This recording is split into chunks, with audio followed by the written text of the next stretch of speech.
Welcome back to my channel. तो चलिए आज की जो वीडियो है वो बहुत ज़्यादा स्पेशल है क्योंकि आज की वीडियो में हम डिस्कस करेंगे कैसे हम एग्ज़ाम बेस्ड स्ट्रैटेजी के साथ अपने इंग्लिश में 45 प्लस स्कोर कर सकते हैं। यस, देखिए हम सभी को पता है लाइफ में कुछ भी अचीव करना हो तो एक रोड मैप होना बहुत ज़रूरी है। उसी तरह से इंग्लिश में भी अगर हमें अच्छा स्कोर करना है तो हमें एक स्ट्रैटेजी, एक प्लानिंग के साथ चलना होगा। वही प्लानिंग मैं आपके साथ आज डिस्कस करने वाली हूँ। क्लियर? चलिए देखते हैं। सो देखिए ये हमने एक रोड मैप बनाया है इंग्लिश का, जिसमें हम कवर करेंगे grammar, vocabulary, reading comprehension, parajumbles and cloze test. ये सारी चीज़ें हैं जो हमारे इंग्लिश सेक्शन में आएंगी। इनको हम वन बाय वन डिस्कस करेंगे। उससे पहले हमें एक चीज़ ध्यान रखनी है कि अगर आपने अपने पहले 2 सेक्शंस पे अच्छी कमांड बना ली तो लास्ट के जो 3 सेक्शंस हैं वो आपके ऑटोमेटिकली इंप्रूव हो जाएंगे। क्लियर? और स्टूडेंट्स को मोस्टली बहुत डर भी लगता है इन सेक्शंस में, लेकिन अगर आप ग्रामर और वोकैबुलरी को अच्छे से कर रहे हैं तो आपकी ये बाकी की 3 चीज़ें सच में इंप्रूव होंगी। आप खुद एनालाइज करेंगे। क्लियर? फर्स्ट हमारे पास है ग्रामर। अब ग्रामर में देखिए मैंने ये 4 टॉपिक्स क्यों लिखे, वो इसलिए लिखे हैं क्योंकि ग्रामर में जो आपके क्वेश्चंस आएंगे उनमें स्कोर अचीव करना बहुत ईजी है। क्यों? क्योंकि फिक्स पैटर्न्स चलते हैं। क्लियर? वही चीज़ें रिपीट होकर एग्जाम में आती हैं। अब ग्रामर में भी देखो इतनी ग्रामर है, क्या याद रखें, कितने रूल याद रखें। तो आपने ज़्यादा कुछ भी नहीं करना है तो आप ये 4 टॉपिक्स तो ज़रूर करिए। क्यों? इन 4 टॉपिक्स में आपकी आधी से ज़्यादा इंग्लिश ग्रामर कवर हो जाती है। उसके बाद भी आपको लगे नहीं मैंने तो और करना है या मुझे और टॉपिक्स भी देखने हैं, तो आप क्या कर सकते हैं, हमारी जो 50 इंपॉर्टेंट रूल्स वाली वीडियोस हैं, 50 important rules of English grammar, आप उनको भी देख सकते हैं। देखिए हमें टाइम सेव करना है और अपनी प्रिपरेशन को अच्छा करना है। तो ये जो 4 टॉपिक्स हैं इनमें आपकी आधी से ज़्यादा इंग्लिश ग्रामर रूल्स कवर हो जाएंगे। उसके साथ अगर आप 50 इंपॉर्टेंट रूल्स कर रहे हैं तो आपको एरर्स में कभी दिक्कत नहीं आएगी। क्यों? क्योंकि अगेन रेपिटेशन फिक्स पैटर्न है। यहाँ पे आपको मैं एक प्रो टिप देना चाहूँगी। याद रखिए ग्रामर में अच्छा स्कोर करने के लिए जब आपने ये सब चीज़ें कर ली हैं, आपको रूल्स याद हो गए हैं, तो आपको डेली 15 to 20 एरर्स प्रैक्टिस करनी है। डेली 15 to 20 एरर्स की प्रैक्टिस करनी है। कहाँ से करनी है? तो देखिए प्रीवियस ईयर से डेली 15 to 20 एरर्स की प्रैक्टिस करिए।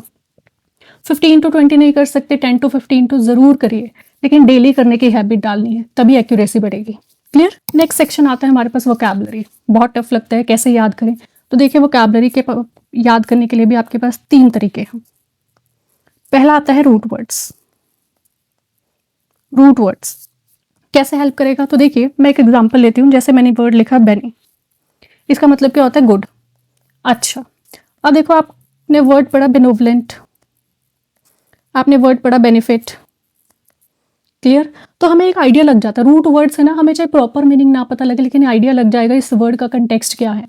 बेने का मतलब क्या होता है? गुड। तो बेनोवलेंट भी क्या होता है? जो परोपकारी इंसान होता है, काइंड, उसको बोलते हैं। बेनिफिट में भी कुछ अच्छा ही हो रहा है, प्रॉफिट ही है आपका। तो देखिए मतलब ये पता लग जाएगा कि ये जो दोनों वर्ड है ना ये पॉजिटिव मीनिंग लेकर आ रहे हैं। क्लियर? तो रूट वर्ड से बहुत हेल्प मिलती है। रूट वर्ड का मतलब है कि उस वर्ड का जो अपना एक मीनिंग है ना, जैसे बेने का मतलब है गुड, तो वो उस वर्ड में लेकर ही आएगा। क्लियर? सेकेंड मेथड क्या है? सेकेंड मेथड जो है आपके पास वो है कंटेक्स्ट क्लू। कंटेक्स्ट क्लूज बहुत बार आपको सेंटेंस के कंटेक्स्ट से भी क्लू मिल जाता है। Despite his wealth he is माइजर, आपको अंडरलाइन करके पूछ लिया माइजर का मीनिंग। अब चाहे आपको नहीं पता लेकिन देखो कंटेक्स्ट से ना आपको मीनिंग पता लग जाएगा, एक हिंट मिल जाएगा। कैसे? डिस्पाइट हिज वेल्थ, अपनी वेल्थ के बावजूद, अपनी वेल्थ के बावजूद वो क्या है? पैसा है, फिर भी क्या है? पैसा है उसके बावजूद। तो एक हिंट तो मिला ना कुछ नेगेटिव ही होगा इसका मीनिंग। और माइजर का मतलब क्या होता है? कंजूस। तो चाहे उसके पास पैसा है फिर भी वो क्या है? कंजूस। तो एक ना कहीं कंटेक्स्ट से भी हमें आइडिया मिल जाता है। क्लियर?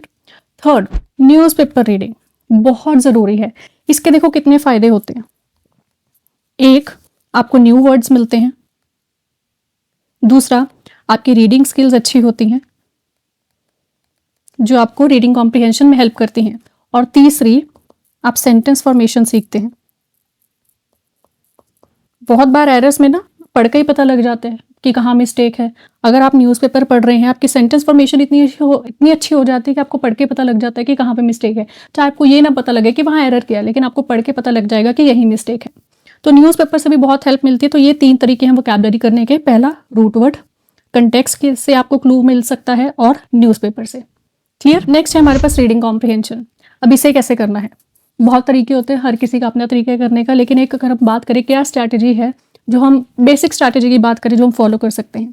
सबसे पहले तो आपको main idea, get the main idea. अब मेन आइडिया का मतलब ये नहीं कि आपको पूरा पैराग्राफ रीड करना है, एक एक वर्ड रीड करना है, नो। एक एक वर्ड रीड करने बैठेंगे तो टाइम सारा चला जाएगा। सिर्फ आपको फटाफट से रीड करना है कि आपको एक आइडिया मिल जाए। और ये स्पीड कहाँ से आएगी? अगेन न्यूज़पेपर से। Clear? Second, read the questions.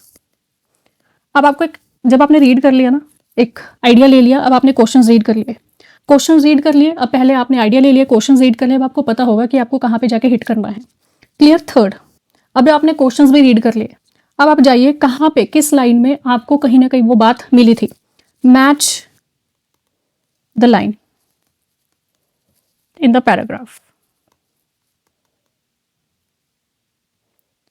ठीक है? अब पढ़ने से पता लग जाएगा कि इस क्वेश्चन का आंसर हमें कहाँ मिल सकता है, तो जल्दी से हम वहां पे जाएंगे, वहां पे रीड करेंगे और देखेंगे वहां पे क्या अप्रोप्रिएट आंसर मिलेगा, क्योंकि कभी कभी तो हमें वहां डायरेक्ट आंसर गिवन होते हैं।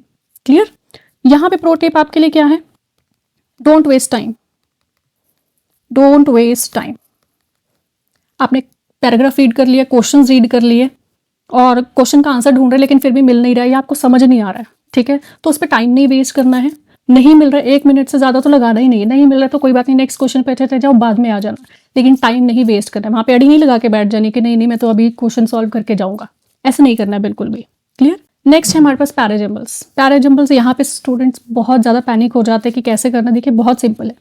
सबसे first, locate the opening sentence. जितने भी सेंटेंस है सबसे पहले आपको यही देखना है कौन सा सेंटेंस है जो ओपनिंग सेंटेंस बन सकता है। अब ओपनिंग सेंटेंस कौन सा होगा? जिसमें हम किसी चीज़ को इंट्रोड्यूस कर रहे हैं। ऑब्वियसली जिस चीज़ के बारे में बात की जाएगी वही चीज़ तो ओपनिंग सेंटेंस बनेगी। नेक्स्ट आपको क्या करना है? यहाँ पे कनेक्टर्स। बहुत बार हमें वहाँ पे कनेक्टिंग वर्ड्स मिल जाते हैं। कनेक्टिंग वर्ड्स यानी कि कंजंक्शंस होती हैं, जैसे हाउएवर आ गया, बिकॉज आ गया, ठीक है, सो आ गया, दस आ गया, बहुत से ऐसे वर्ड्स होते हैं, कनेक्टर्स मिल जाते हैं जो आपको कहीं ना कहीं बता देंगे किस सेंटेंस का लिंक किससे बन रहा है या किससे नहीं बन रहा है। थर्ड, आपको प्रोनाउन रेफरेंस भी मिल जाते हैं। Pronoun reference, pronoun reference. Clear? जैसे एक पर्सन का नाम लिखते हैं, नाउन है, उसके बाद उसी के लिए प्रोनाउन यूज किया तो ऑब्वियसली वो सेंटेंस बाद में आएगा, तो ये आपको रेफरेंसेस मिल जाते हैं।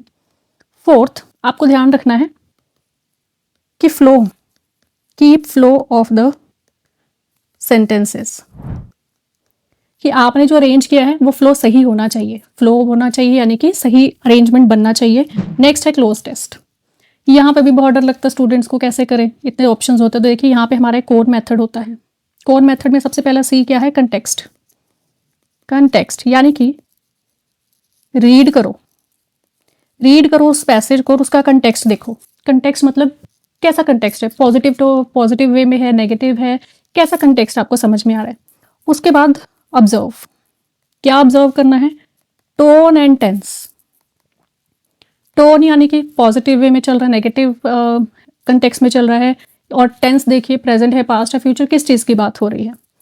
Next, notice connectors. यहाँ भी आपको कनेक्टर्स बहुत हेल्प करेंगे। कनेक्टर्स हम किसकी बात कर रहे हैं? कंजंक्शंस की। क्लियर? ई मीन्स एलिमिनेट, यानी कि जो आपने आपके ऑप्शंस हैं उनको चेक करो और एलिमिनेट करो। क्यों? क्योंकि आपको अब कंटेक्स्ट समझ आ गया है, आपको टेंस समझ में आ गया है, कंजंक्शंस की भी हेल्प मिल गई है, कनेक्टर्स की हेल्प मिल गई है। अब आपने क्या करना है? सीधा ऑप्शंस को एलिमिनेट करना है, आपका काम आसान हो जाएगा। क्लियर? तो इन चीज़ों में बिल्कुल भी पैनिक करने की ज़रूरत नहीं होती है। ठीक है? बहुत चीज़ें आसान है यहाँ पे। तो देखिए ये पूरा हमारा एक रोड मैप था इंग्लिश को लेकर। हमने सारी चीज़ें डिस्कस की हैं। कहीं भी किसी सिचुएशन में हमें डरना नहीं है कि ये सेक्शन हम कैसे करेंगे। हर चीज़ पॉसिबल है। उसके लिए 2 चीज़ें चाहिए, एक कंसिस्टेंसी, दूसरी प्रैक्टिस। ये 2 चीज़ें तो चाहिए ही चाहिए। इसी स्ट्रैटेजी को फॉलो करते हुए आपने अगर कंसिस्टेंसी दिखाई तो आप मानिए कि आपको खुद इम्प्रूवमेंट दिखेगी। इसको फॉलो करिए और जितना हो सके प्रैक्टिस करिए। आप खुद देखेंगे आपका स्कोर कैसे इंप्रूव हो रहा है। क्योंकि देखिए जब बच्चों की सक्सेस होती है उसी में टीचर्स की सक्सेस होती है, और जब बच्चे अच्छा स्कोर करते हैं तो टीचर से ज़्यादा खुशी किसी को नहीं होती। और अगर आपको ये वीडियो अच्छी लगी हो तो वीडियो को लाइक करें, चैनल को सब्सक्राइब करें और ज़्यादा से ज़्यादा अपने फ्रेंड्स तक शेयर करें। Thank you.